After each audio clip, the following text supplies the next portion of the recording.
Hey, if you want to know one of the main causes of unreliable erections that leads to erectile dysfunction and how to avoid all of those problems, then stay tuned because what we're going to talk about today is sugar, why it's in everything, why it's affecting your body, and what you can do to make sure it doesn't happen to you. Hey, my name is Brian, aka Uncle B, and for the last 20 years, I've been a sexual performance coach with African Fly, the liquid aphrodisiac, and during that time, I've done a ton of research, talked to a lot of guys, and this is something that a lot of folks aren't paying attention to, and we need to break that down. Specifically, what I'm going to talk about today is why the food manufacturers are spiking your food with so much sugar and how it's affecting your body. And as a bonus, what I'm going to do is break down what you can do to avoid having so much sugar in your life so you can have the erections that you want. So if you like what you hear, go ahead and hit the subscribe button, hit the notification bell so you can get more of this information, hit the like button.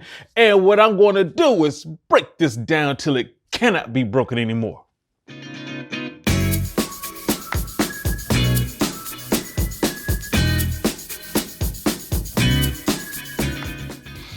All right, let's go ahead and break down sugars. And it's an important issue because in America, we get 22 grams of sugar a day.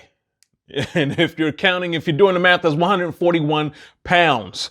And you can see there's a lot of health issues going on in this country. In Japan, they only get 4 grams of sugar a day and they live the longest. So there's something to this. And also the World Health Organization just released a guideline basically saying that we need to cut it down to 6 grams a day. So if we're at 22, we need to get down to 6 in order for things to function correctly inside of our bodies. Because as you know, there's a lot of different issues that when you have too much sugar in your body, it's called metabolic syndrome. That's where we talk about heart disease, hypertension, diabetes, all of those things that deal with our metabolism getting messed up with all of this sugar. And for our discussion, the main reason why we're paying attention to this is because sugar lowers your testosterone levels for a short period of time. However, if you're constantly getting sugar in your body, well, that short period of time just gets worse and worse. So what we need to do is focus on that because the bursting and burning of testosterone is what fuels erections. So erections are going to be determined by how much sugar you have in your body. So let's break down some information about sugar just real quick. First of all sugar comes from plants. When we talk about refined sugar, all they did was strip out the fiber from basically the sugarcane grass, as it were. But the thing to remember is that to your body, there really is no difference between sugars. If it tastes sweet, it has sugar in it. So, some people say honey is better for you or brown sugar is better for you. Well, hold on. Honey actually has a lot more sweetness to it because it has more nutrients, it's more dense. Well, that's the healthy side of it, but it's still a lot of sugar in there. And brown sugar, it's not healthier. It's just sugar with molasses in it. And when we talk about sugar, of course, sugar in fruits is much better for your body because it has the fiber. The fiber helps balance out the sugar getting into your bloodstream. So it's actually much better for you and you'll consume less. So sugary drinks are actually the worst because sugar is just pure energy. That's the reason why when it goes into our body, it can turn to fat really quick because it's supposed to be burned off. And when you're drinking sodas, drinking juices, especially these quote unquote 10% juices, I don't understand how a juice can be just 10%. It's Kool-Aid after that. But when it comes to those, the things you have to remember is this in terms of the grams of sugar. We're only supposed to be getting 6. We're getting 22, but we're only supposed to be getting 6. Ginger beer has 20 teaspoons of sugar. Those clear flavored waters that they have out now, sparkling, it's just strawberry flavored or something like that. It looks like it's healthier, 18 grams of sugar. Sports drinks, your Gatorades and things like that, 15 grams of sugar. And even when it comes to the fruit juices, we're talking about 18 grams of sugar for orange juice. Now, mind you, orange juice, if in small bits, great. But if you're eating oranges as compared to drinking orange juice, you're going to drink a lot more orange juice because that sugar is just going to hit your system and it's going to make you hungrier. With the oranges, well, you can't eat as many oranges as you can squeeze into the orange juice because all of that fiber, you'll just feel full. So go for the fruits first, the whole fruit. And remember, 75% of manufactured food has added sugar in it, added sugar. So they're taking it and they're just spiking your food. The reason why they're doing that is because when you eat it, the sugar makes you hungrier. And for their profits, yeah, go ahead, eat as much of that sugar as you want so you come back and buy more. Because sugar actually stops you from feeling full. The way it works is, as you eat, your fat cells send up a signal to your brain saying, stop eating. Sugar blocks that signal, so you never feel full. You're still hungry after you've eaten. Now, as far as humans are concerned, the reason why we want sugar is because it's the most efficient form of energy. So when our ancient ancestors were going through and they were looking for food, if you come across, some oranges, some apples, something like that, it's like, oh, okay, woo, this is great. We have the energy we need to survive.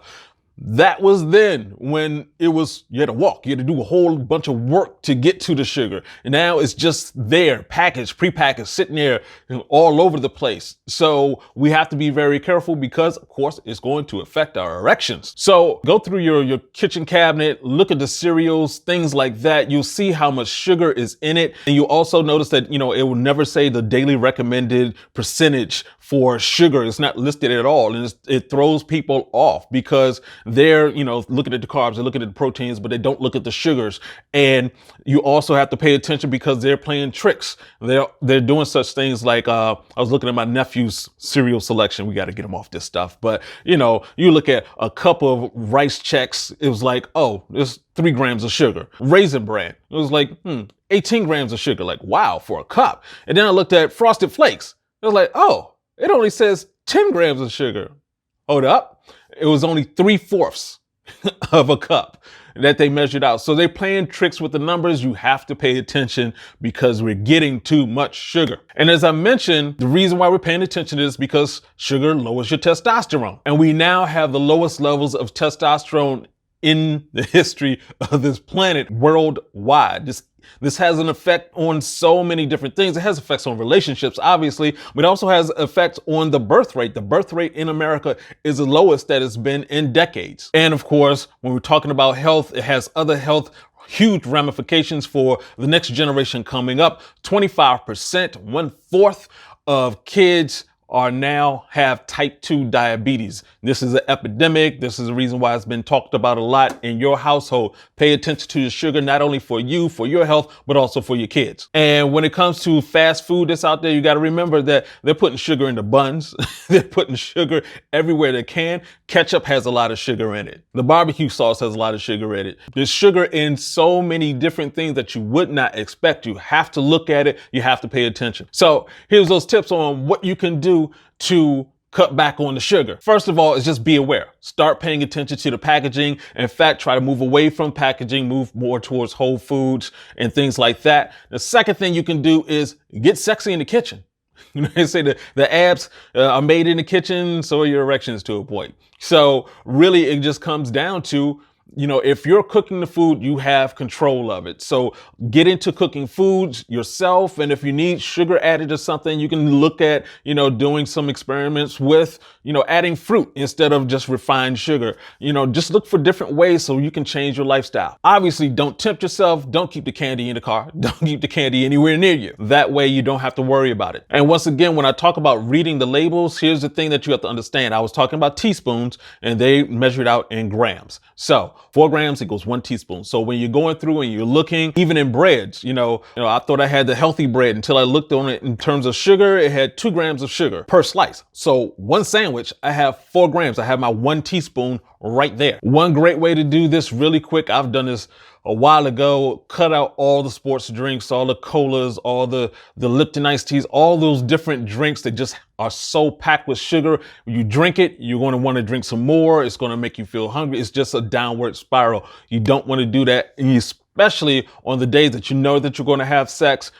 Try to do everything you can to avoid getting sugar into your system. And of course, switch from the snacks to fruits. Your snacks should be fruits. So when you do that, you're cutting out issues right there. So in conclusion, sugar plays a huge role in unreliable erections because it lowers testosterone and that affects your erections. Sugar is in 75% of packaged foods. Avoid that. Sugary drinks are the worst. Cancel it out altogether. Only get 6 grams of sugar a day and get sexy in the kitchen. Start cooking the food. Tell your wife, tell whoever is cooking the food for you. If you're cooking yourself, cut out the sugar. So my question of the day is, do you have a sugar addiction? Do you take in sugar a lot? Have you noticed how it affects your body? And if you used to like sugar a lot and you cut it out, what did you do? Let us know in the comment section below, please. And as always, hit the subscribe button, hit the like bell, hit the notification so we can get some more of this information to you. This is Uncle B saying,